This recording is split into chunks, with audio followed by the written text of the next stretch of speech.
안녕하세요. 세리장입니다. 오늘 진행한 상담은 아파트 취득과 관련된 전반적인 증여세 상담입니다. 영상 중간중간 제가 질문을 드릴 텐데요. 함께 생각하며 영상을 보시면 도움이 될 거라 생각합니다. 지금부터 상담 내용을 살펴보겠습니다. 오늘 문의 주신 내용은 아파트를 취득하려고 하는데 취득자금 출처에 대한 증여세 신고를 해야 할까요? 라는 문의입니다. 먼저 물건의 내용을 살펴보면 서울 동대문구에 위치한 매매가 5억 6천만 원의 아파트를 사모님 단독 명의로 취득하는 상황이고 금융기관 대출액은 3억 7천만 원으로서 계약하는 시점에서 1억 9천만 원의 자금을 소명해야 하는 상황입니다.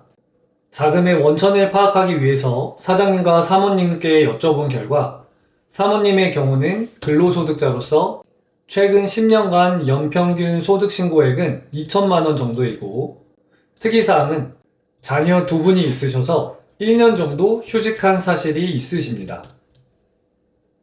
사장님은 2008년도부터 개인사업을 시작하셨고 최근 10년간 연평균 소득신고액은 3천만 원 정도입니다. 그래서 가정 연평균 소득액은 5천만 원이고 자녀 두 분과 생활하고 있는 4인 가정입니다.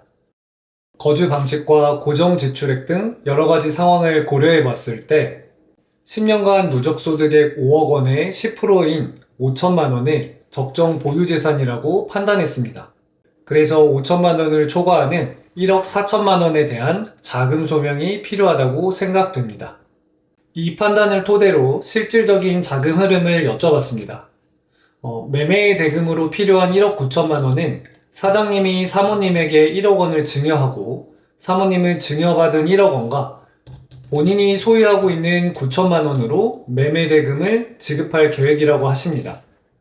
그러면 이제 사장님의 1억과 사모님의 9천만 원에 대한 원천을 파악해 보겠습니다.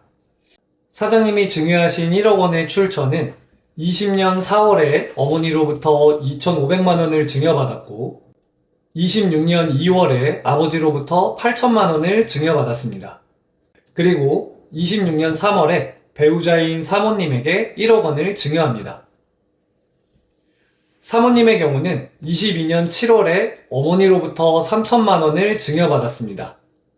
이렇게 증여 내역을 파악을 했는데요. 각 시점에 증여세 신고는 한 번도 하지 않으셨다고 합니다. 이 내용들이 문제가 되지 않을지 간단히 증여세에 대하여 살펴보겠습니다. 먼저 용어를 정리하면 증여를 하는 사람을 증여자, 증여를 받는 사람을 수증자라고 합니다. 증여세를 계산하는 방법은 수증자가 증여받은 재산에서 일정한 공제액을 차감하여 과세표준을 구하고 세율을 곱하여 증여세액을 계산합니다. 제가 조금 전에 일정한 공제액이라고 말씀드렸는데 그 부분에 대하여 설명드리겠습니다. 세법에서는 증여자를 5가지 그룹으로 나누고 있습니다.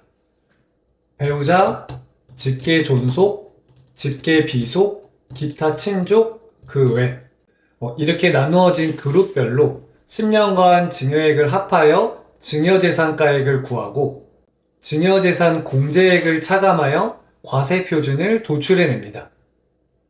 많은 사장님들이 배우자에게는 6억, 자녀에게는 5천만 원까지 증여를 하더라도 세금 문제가 없다 라고 알고 계시는 게 이 증여재산 공제액 때문입니다.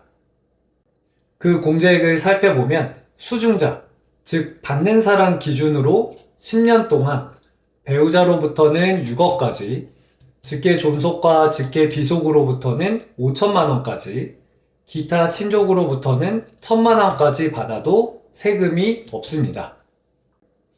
그리고 직계존속으로부터 증여받는 경우에 혼인이나 출산을 한 경우 기존 공제 한도에서 1억 원을 추가로 공제받을 수 있고 증여받는 수증자가 미성년자인 경우에는 2천만 원으로 공제액이 감소합니다. 이제 다시 사례로 돌아와서 증여 내역을 표로 정리해 보겠습니다. 직계존속으로부터 증여를 받는 경우 10년간 5천만 원까지는 세금이 없습니다. 사장님의 경우 20년도 4월에 증여를 받은 2,500만 원은 증여재산 공제액 5천만 원을 넘지 않기 때문에 세금을 내지 않습니다. 그래서 당시에 신고를 하지 않았어도 문제가 되지 않습니다. 그러면 22년도 7월 3천만 원을 증여받은 사모님의 증여재산 공제액은 얼마일까요? 20년도 4월에 사장님이 2,500만 원의 증여재산 공제를 받았으므로 5천만 원의 나머지인 2,500만 원이 사모님의 증여재산 공제액일까요? 아닙니다.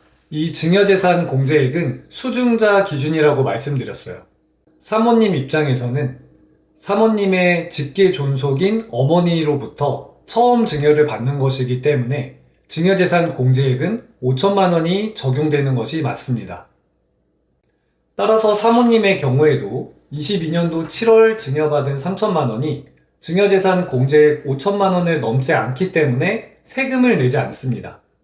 역시 당시에 증여세 신고를 하지 않았어도 문제가 되지 않습니다. 여기서 한 가지 더 질문 드리겠습니다. 22년도 7월 사모님이 증여받은 3천만 원이 사모님의 어머니로부터 증여받은 것이 아닌 시어머니, 즉 사장님의 어머니로부터 증여를 받았다라고 한다면 증여재산 공제액은 얼마가 될까요?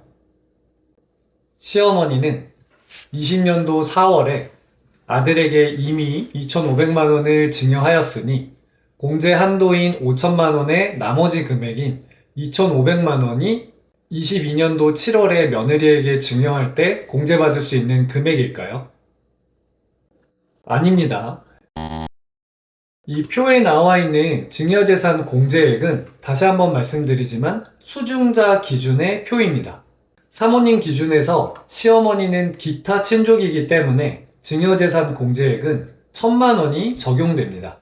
즉 1,000만 원을 초과하는 2천만 원에 대하여 증여세를 납부해야 합니다. 다시 상담 내용으로 돌아와서 26년도 2월 달을 보겠습니다. 사장님의 아버지에게 처음 증여를 받았으므로 증여재산가액 8천만 원에 증여재산 공제 5천만 원을 적용하여 3천만 원에 대한 증여세를 계산하면 될까요? 아닙니다. 아버지는 직계 존속 그룹이시고 10년 내에 같은 그룹인 어머니로부터 증여받은 2,500만 원이 있기 때문에 26년도 2월 달에 증여받은 8천만 원과 20년도 4월 달 증여받은 2,500만 원을 합한 1억 500만 원을 증여재산가액으로 계산하고 5천만 원의 증여재산 공제액을 적용하여 증여세금을 납부해야 합니다. 이제 26년도 3월을 살펴보면 사모님은 배우자인 사장님으로부터 1억 원을 증여받았습니다. 배우자로부터 증여받은 경우 10년간 6억 원까지 공제가 가능하기에 납부할 세금은 역시 없습니다. 네, 이제 오늘 상담 내용을 정리해보면 20년도 4월 사장님이 어머니로부터 증여받은 2,500만 원은 세금이 없기 때문에 문제가 없고 22년도 7월 사모님이 어머니로부터 증여받은 3천만 원도 세금이 없기 때문에 역시 문제가 없습니다. 26년도 2월 사장님이 아버지로부터 증여받은 8천만 원은 증여세액이 발생하기 때문에 증여세 신고기한인 5월 말까지 신고하면 됩니다. 참고로 증여세 신고기한은 증여일이 속하는 달의 말일로부터 3개월 이내에 신고해야 합니다. 마지막으로 26년도 3월 사모님이 사장님으로부터 증여받은 1억 원은 세금이 없기 때문에 신고를 안 해도 됩니다. 하지만 자금조달 증빙을 만들기 위하여 26년도 2월 사장님의 직계존속분 증여세 신고, 22년도 7월 사모님의 직계존속분 증여세 신고, 이 신고는 기한이 지나서 기한 후 신고로 진행하였습니다. 그리고 26년도 3월 사모님의 배우자분 증여세 신고, 이렇게 총 3건의 증여세를 신고하였고 수수료는 30만 원 청구하였습니다. 오늘은 현금 증여에 대하여 살펴보았는데요. 증여재산 공제는 수증자 기준으로 한다. 이 내용을 기억하시면 가족 간 증여 계획을 세우실 때 도움이 될 거라 생각합니다. 오늘 영상이 사장님들의 절세에 도움이 되길 바라며 영상 마치겠습니다. 시청해주셔서 감사합니다.